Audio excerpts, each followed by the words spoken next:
کہ آپ اتنی رکعت نماز پڑھیں گی پڑھتی ہیں، یہ جائز نہیں ہے۔ کئی مرد اکٹھے ہو کر صلاۃ التسبیح پڑھتے ہیں، یہ جائز نہیں ہے، کیونکہ نفلی گھروں میں نمازیں پڑھیں۔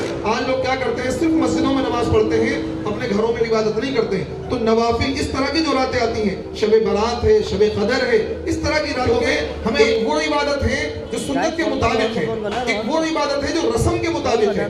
یہ نبی کا حجرہ ہے اور نبی اپنے حجرے سے نکلتے تھے مسجد ہے، اگلا قدم آپ کا مسجد میں ہوتا تھا، لیکن اس کے باوجود رات میں جب آپ تہجد پڑھتے تھے اپنے کمرے میں پڑھتے تھے، اور کمرہ اتنا تنگ تھا، اور جب آپ سجدہ کر کے کھڑے ہو جاتے قیام کرتے تھے، کیونکہ آپ لمبا قیام کرتے تھے، لمبی لمبی رکعتیں پڑھتے تھے، تو میں پیر اپنے پھیلا لیتے تھی۔ جب اللہ کے نبی سجدے میں جاتے تھے تو میرے پیروں کو ہٹا دیتے تھے، جبکہ مسجد بالکل برابر میں ہے، لیکن تہجد کہاں پڑھ رہے ہیں؟ اپنے کمرے میں پڑھ رہے ہیں۔ پر نبی علیہ السلام نے ارشاد فرمایا کہ اپنے گھروں کو قبرستان نہ بنائیں، کیونکہ قبرستان میں نماز نہیں پڑھی جاتی ہے، اس لیے اپنے گھروں میں نمازیں پڑھا کریں۔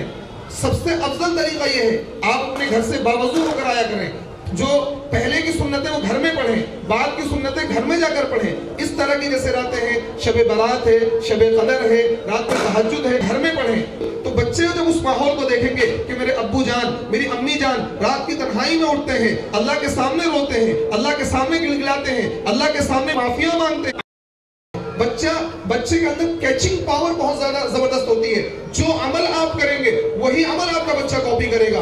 بچے کو نصیحت کم کریں، عمل کر کے دکھلائیں۔ آپ نے دیکھا ہوگا جن بچوں کے ماں باپ گالیاں بکتے ہیں ان کے بچے گالیاں بکنے لگتے ہیں۔ بچہ کسی ایسے محلے میں رہتا ہے جہاں گالیاں زیادہ بکی جاتی ہیں، وہ بچہ بچپن سے ہی گالیاں بکنے لگتا ہے۔ اور ایک بچہ اچھی سوسائٹی میں، اچھے ماحول میں، اچھے جگہ پر رہتا ہے تو بچہ آپ جناب سے بات کرتا ہے۔ کیوں؟